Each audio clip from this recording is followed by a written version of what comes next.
suñu jigéen ñi ñu bari dañuy dem Dubaï di jënd or di ñëw di jaay bijou yeneen jigéen jóge Mali wala feneen dem Dubaï di jënd or nee nañu suñu réew am na or léegi. On a les bijoutiers les plus expérimentés du monde qui ont fait leur preuve en tout cas à travers le monde. Qu'est-ce qu'il leur faut? Il faut que cet or soit transformé ici au Sénégal, mais il faut que ces bijoutiers soient équipés. Il faut qu'on arrive à créer un comptoir commercial de vente d'or ici à Dakar, qui soit connu dans le monde entier. Ça, c'est une création de richesse. C'est ça qui fait avancer un pays. Il y a nos parents de Mékhé qui travaillent sur la cordonnerie. Mais ces gens-là, si l'État arrive à les équiper, peut exporter ses produits partout à travers le monde. Loolu mooy yëkkati réew. Mais doo leen bàyyi rek avec leurs maigres moyens là-bas. Mais Sénégal waroon nañu am modèle ay chaussures partout yoo xam ni ay référence la ñuy doon dans le monde, parce que ñee amuñu dara mais li ñuy liggéey ci ay dàll même ñi nekk fii mënoon nañu dem ba métier boobu ñu koy jàngale dans les écoles. Élèves yi di ko jàng di créer seen entreprise di exporter ay dàll partout dans le monde. Mais ça se fait du ñu wax rek ñu wute. Donc loolu réew secteur bu ci nekk loolu la ñu war a def pour suñu réew jëm kanam. En ce qui vous concerne Thiaroye, c'est le problème de toutes les collectivités locales. Tant que État deful réforme les réformes qu'il faut sur la décentralisation, c'est-à-dire le transfert de ressources, parce que localité yi dafa am yoo xam ni ci seen compétence la mais yoruñu luñ ko defee. L'État central moo yor xaalis bi te du ko wàcce ci lii. Donc vous aurez beau à dire suñu maire bi lii mais mënul dara li ñu leen di woo mooy ànd ak yéen liggéey, parce que moment wu ñu dañu bëgg ngeen commencer liggéey bi foofu ci Thiaroye yi yéen ak ñeneen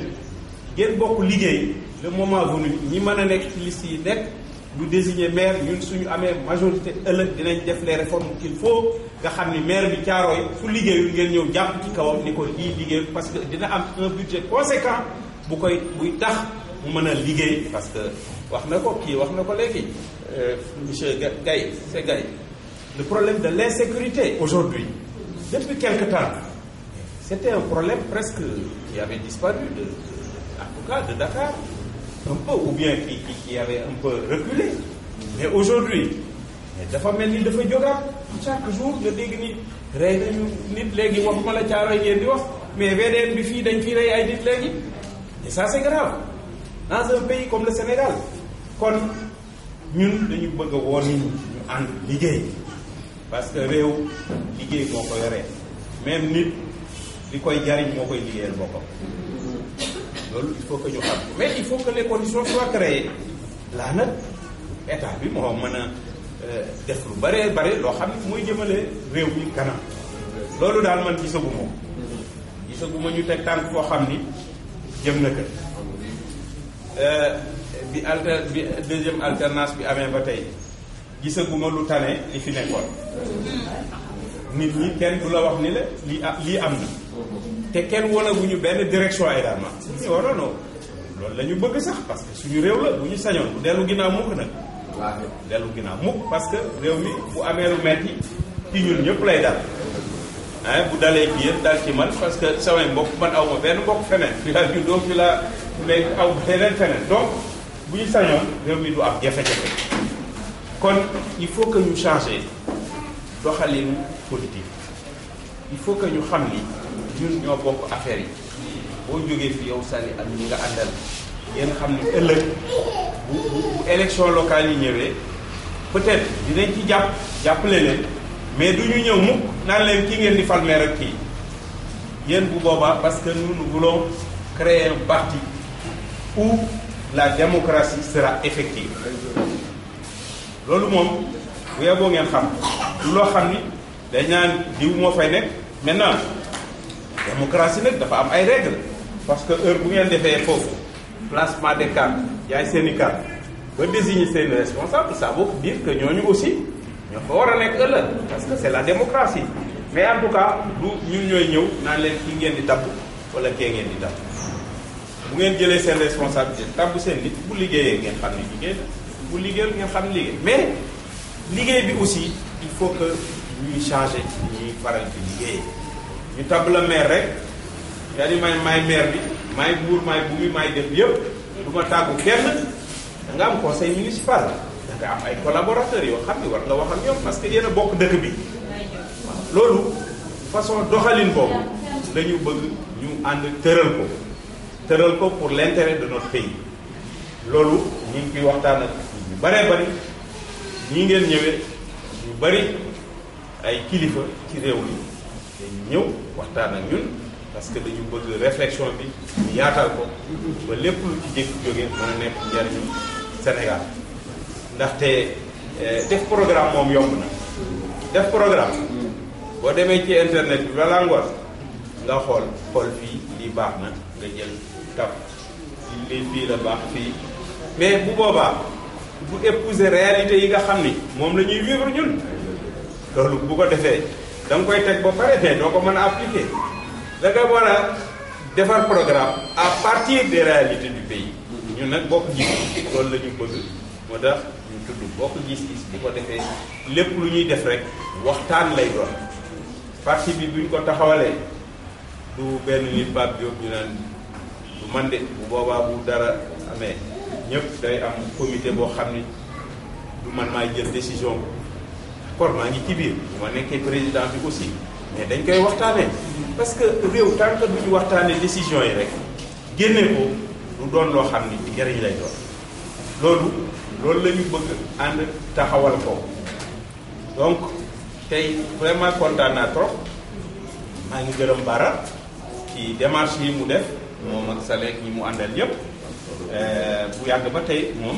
waxuma la yéen rek mais moom mi ngi àndal benn comité la ñuy wër Dakar dem ci ay nit yu bëri te yaakaar naa ni ci ñuy dem 90% yi jox nañ leen seen accord ñenn ñi daan nañu politique ñenn ñi politique wuñu mais daal dañu bëgg doxal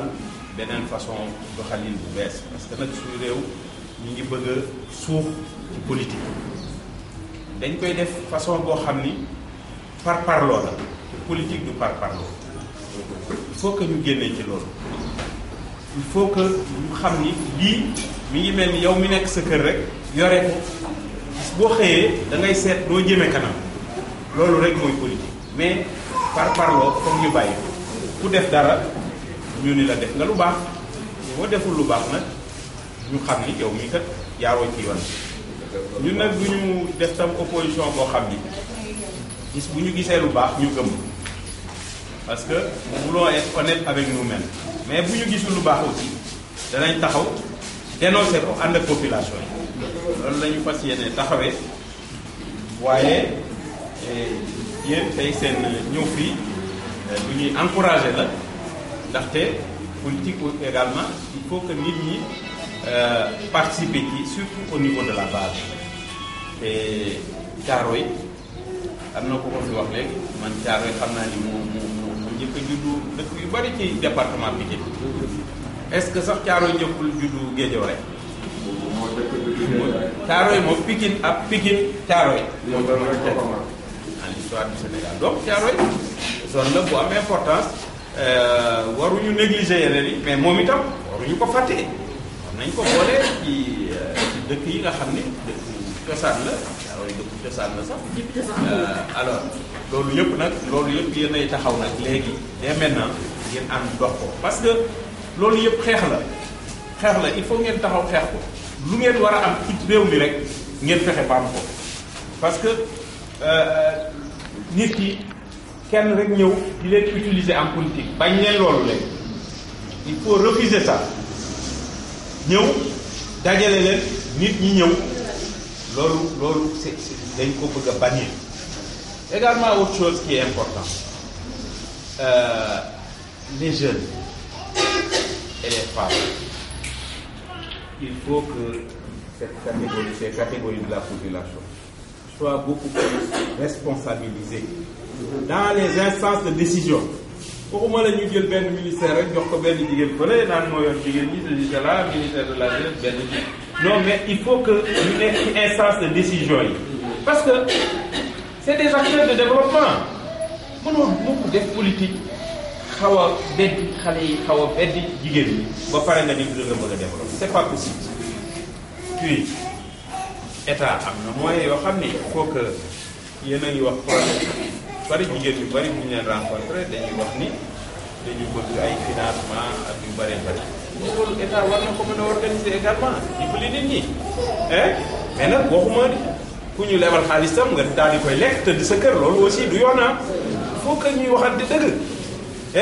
bu amee structure boo xam ni également day encadrer jeunes yi ak jigéen ñi bu boobaa li ñuy wax liggéey fay la tudd bor fay la tudd boo liggéeyee dem fay parce que loolu mooy doxal mbir yi aussi dans ce cadre-là je pense que dans le domaine de l'agriculture il faut que notre pays arrive à transformer nos paysans en agriculteurs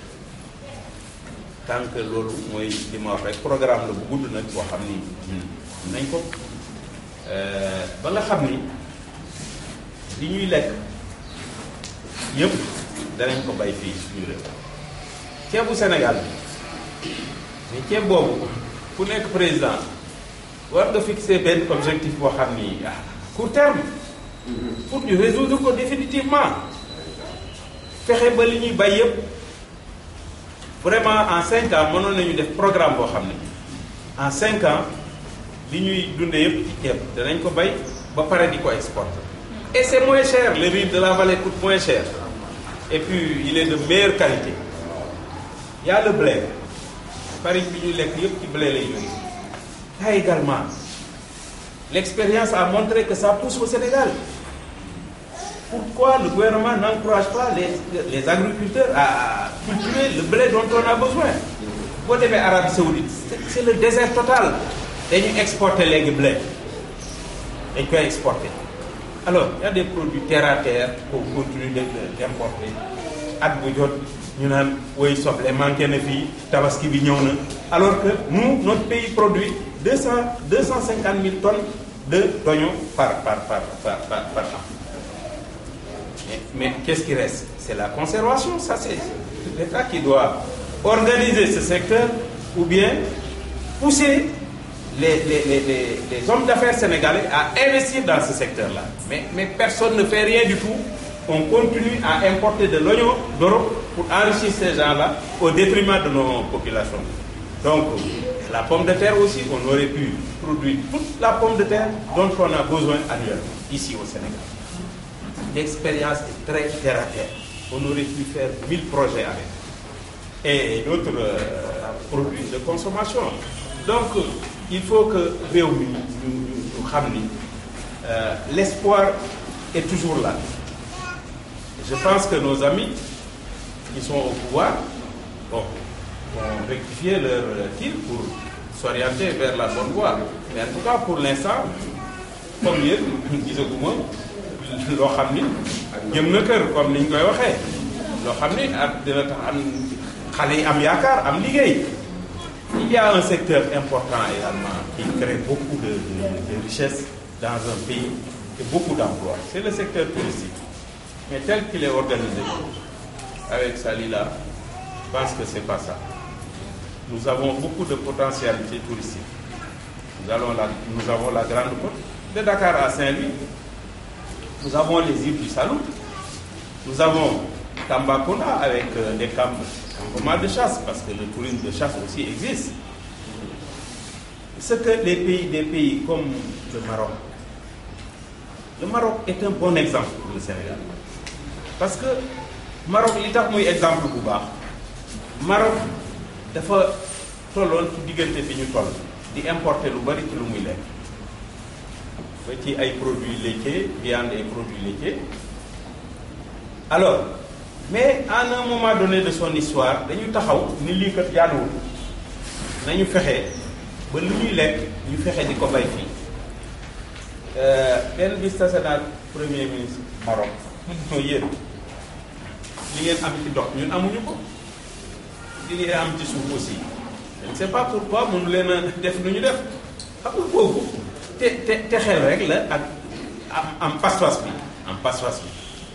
bi ñu réglé loolu ba nga xam ni sax am na produit yu bari yoo xam ne ay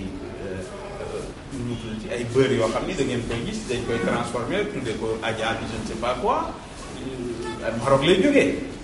donc ba yooyu dañ koy exporter léegi ñu attaquer le secteur artisanal boo demee Maroc xam nga table yi ñu toog ak yii yëpp dañ koo jëli bitim réew dañ koo jëgaale ce qui n'est pas normal boo demee Maroc mënoo gis benn mobilier muy ci kër wala ci hôtel boo xam ne liggéeyewuñ ko Maroc boo duggee ci benn hôtel la fa nekk de A à Z c'est produit par des Marocains donc ça fait travailler les gens ensuite ils ont développé ce secteur là artisanal dugg nag dans le secteur touristique li Maroc am nag ci potentialité am nañ ko nous avons les plages qu'il faut nous avons les endroits qu'il faut qu'est-ce qui reste à développer les infrastructures Maroc touristes yi dañuy dem bu ñu defee ñenn ñi bëgg golf dem jouer ci golf yaa ñu terrain de golf ñii def seen centre de remise en forme thalassothérapie hôtel yëpp am nañ ko donc bu ko defee nit ñi ñëw mais fii sali boo fa def qu'est-ce qu'il y a rien du tout la prostitution rien du tout secteur est laissé à lui-même donc Sénégal 800 000 touristes depuis presque indépendance mënuñu ko dépasser ba tey nañu egg 5 millions 6 millions boo demee dans les îles Canaries ils ont je crois 6 millions d'habitants ils ont 15 millions de touristes voilà France bi nga xam ni bon ñun moo ñu colonisé woon référence la kon am na secteur yu bari yoo xam ni mais secteur touristique bi kenn du ko bàyyi ginnaaw foofu parce que la France est le premier pays touristique au monde avec 60 millions de touristes mais ça fait travailler combien de personnes mais boo demee des restaurants les ceci les cela les hôtels mais c'est des millions de personnes donc c'est important ce secteur-là également mais jusqu'à présent il n'y a pas de politique touristique au Sénégal. Au Maroc, il y a une vraie politique touristique parce que c'est l'État qui est à la base, qui fait les aménagements primaires pour inciter les investisseurs à venir investir. Mais le Sénégal n'a pas de bonne politique touristique. Donc c'est comme ça qu'on arrive à faire avancer les choses. Ci loolu nag la ñuy maanaam invité ñëpp. On a commencé la réflexion pour le programme de notre parti. On est d'ailleurs très avancé parce que secteur par secteur, on réfléchit et puis on avance.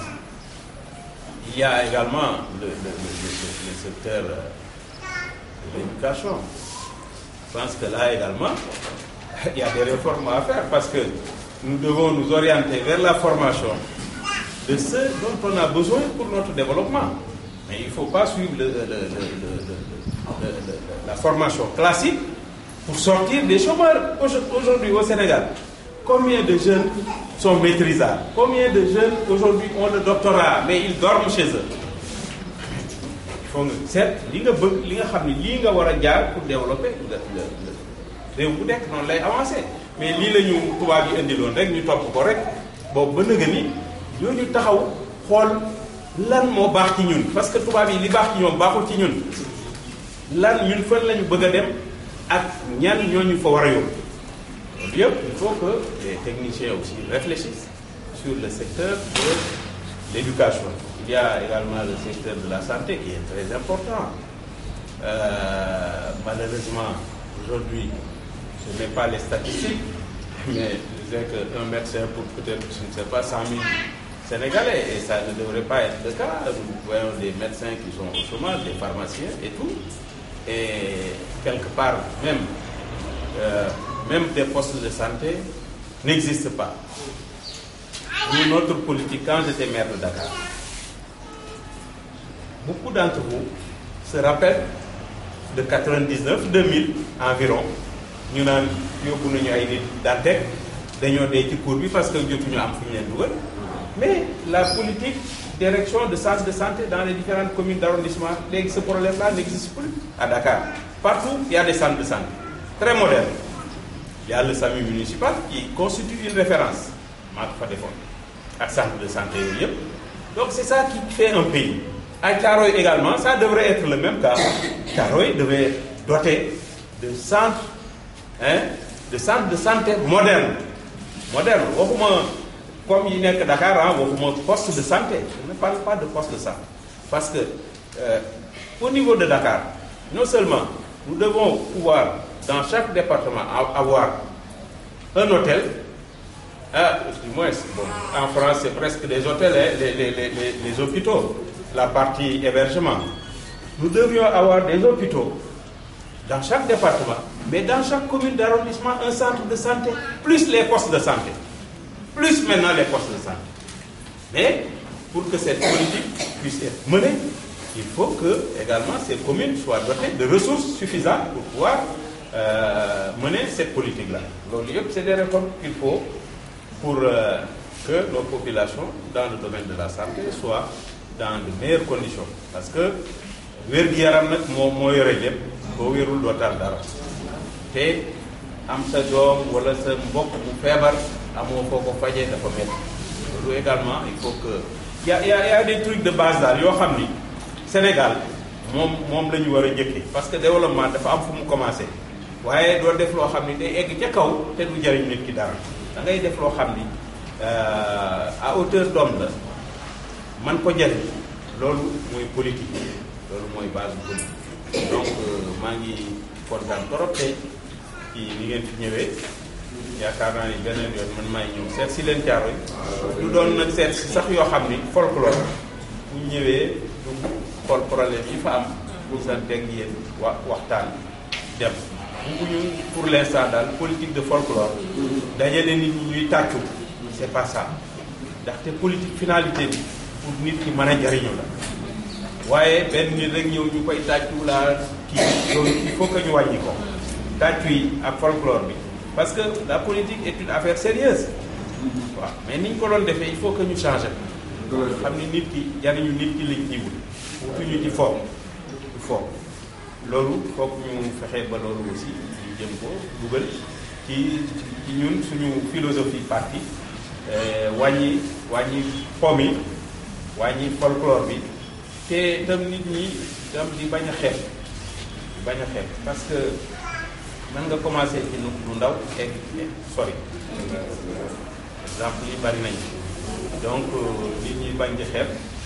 en tout cas loolu laa leen di wax parce que man loolu mooy sama philosophie ci loolu laa mas a nekk mosuma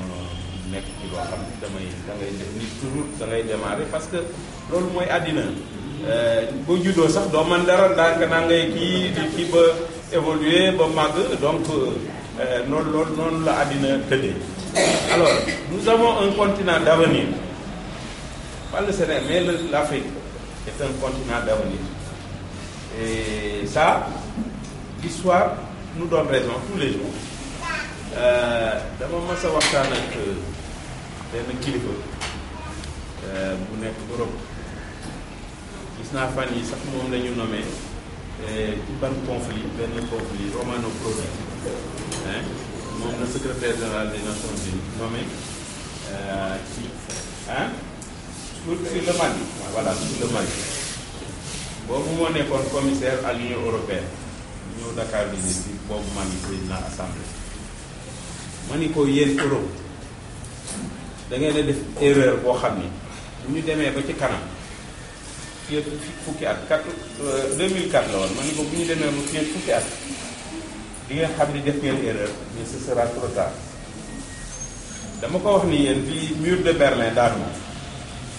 da ngeen a orienté cette politique un peu vers l'Europe de l'Est au détriment de l'Afrique te foofu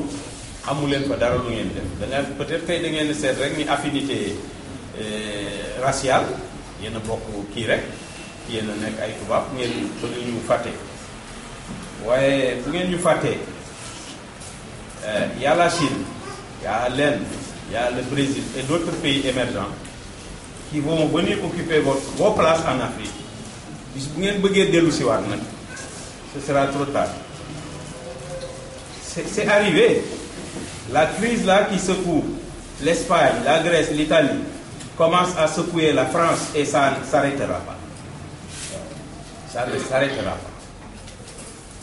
Ça va être très difficile. Donc moo tax ñu war a foo gaañu mooy li may wax bay par exemple produits alimentaires yi mboq li ciy importé dafa bari non seulement ñi ngi am mboq bi ñuy wax mboq transgénique boo xam ni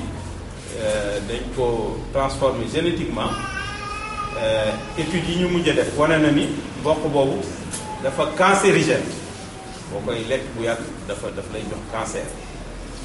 mais non seulement ça mais dina am pénurie ci année yi di ñëw mook blé te ñun nag ñu am suuf bi ba pare xale yi nekk fi ñu mën a leen mettre dans les conditions ñiy bay ba nga xam ne li ñuy soxla danañ ko mën a bay lu doy fii mais man je ne vois pas pourquoi ces politiques là ne sont pas menées. Cette année au ministère de l'Agriculture bët ki démb dama woo benn opérateur semencier ma ni ko nawet bi de yaakaar na yàlla na ci yàlla continuer def jàmm récolte yi daal am nañ ci yaakaar mu ni ma am nañ ci yaakaar bu baax a baax mais mu ni ma bu fekkoon ni dañu joxe jiwu bu doy ak engrais bu doy kon record de production la ñuy am ren malheureusement ça n'a pas été le cas bien que nawet bi yàlla def na ci jàmm te loolu yàlla na yàlla continuer di ñu ko defal pour réew mi yëpp la aussi boo ko ñu xam ni loolu mettee réew mi yëpp lay dal bu ñu sañoon chaque année nawet bi mel nii te moytu nag bënn bi wàññeeku fii itam ci Dakar parce que ñun Dakar presque soxlawuñu ndox bi waaw ndox bi dem ci àll ba indi njariñ pour mu nekk njariñ pour Sénégal bi kon daal maa ngi leen di gërëm bu baax a baax di leen sant di leen dalal sama loxo ñu fas yéene ànd liggéey pour suñu réew fas yéene ànd liggéey pour suñu dëkk loolu daal laa moom lu may wax di gërëm Sali nag moom itam ak ñi mu àndal yëpp staff bi di leen gërëm di leen wax ni daal à partir de maintenant man ngeen ma boole seen biir tam dinañ leen boole suñu biir liggéey bi nag ñoo ko bokk kuñ ci toll di ngeen ko yëg parce que du loo xam ni dañuy nekk fii rek ñun toll fële di dégg dara donc loolu dañ ko bëgg a bàyyi façon boobu ko defee lépp lu ñuy def ku ci nekk ñëpp nag du ñu mën a participer il faut que ça soit clair également ngeen am au moins koo xam ni dana ci nekk ci instance yi nga xam ni fa la ñu décider bu xew mu ñëw ni leen lii kat moo xew yéen itam ngeen waxtaan ci joxe ci seen xalaat mu indiwaat ko ci kaw bu ko defee loolu mooy démocratie loolu mooy indi démocratie bu mën di am yéen ñii ci ku ci nekk toog ni ah man kat lii laaj xalaat ba ngeen tënk dara ñun ñu jot ci ñu xam ni lii kat la waa Caaroy yi décidé lii la waa Caaroy yi bëgg kon loolu daal laa moom lu may wax di leen sant bu baax a baax ñëw di leen gërëm di leen jox daje nag beneen yoon Caaroy yi foofu ba ñëw ko seet si leen ñu bokk waxtaane problème yi nga xam ni sur place Caaroy mais mu bañ a nekk folklore nañu toog waxtaan nit ñi ci nekk joxe sa point de vue sur Caaroy mu bañ a nekk folklore loolu daal moo doon suñu bëgg-bëgg maa ngi gërëm Baara ak waa Ndakaaru ñoom Fadel ak ñëpp ñu ngi toog ak Dramé par moment ñoom depuis quelque temps ñi ngi def benn commission pour Dakar di wax ak nit ñi noonu la ñu bëgg def Pikine def ko Caaroy def ko Guédiawaye def ko partout également bu début d'année bi man dinaa def tournée boo xam ni au plan national boo xam ni 3 mois de janvier ba mars bëgg dem mbokk yi ku ci nekk ma dem fa xam lu ngeen nekkee xam problème yi waxtaan ci parce que loolu mooy programme mais toog sa kër rek di bind te am na dëkk yoo xam ne xamoo lu fa xew xamoo lan mooy seen soxla kooku boo ko defee tu passes à côté mais waxuma dem boo xam ne tam dem politique pour wut nit mais nga xam problème pour ëllëg nga xam ni kat fii parce que booy dem da ngay ànd ak ñoo xam tout le temps du am nga carnet boo xam ni da nga lépp di nga ko xam pour Sénégal parce que man mosuma def tournée à l'intérieur du Sénégal ndaxte dañu nekkoon ci parti boo xam ni dafa xaw a fiir boo demee Caaroy sax ñu ni lu tax nga dem fa bokkoo fa Dakar nga bokk alors mais ci campagne bi xam naa lu bari loo xam ni ma ni vraiment waroon naa jóg dugg ci Sénégal xam naa lu bare mais xaw ma lépp alors il y a beaucoup de choses yoo xam ni par exemple bi ma demee Fouta gis naa problème mu ceeb bi kooku sax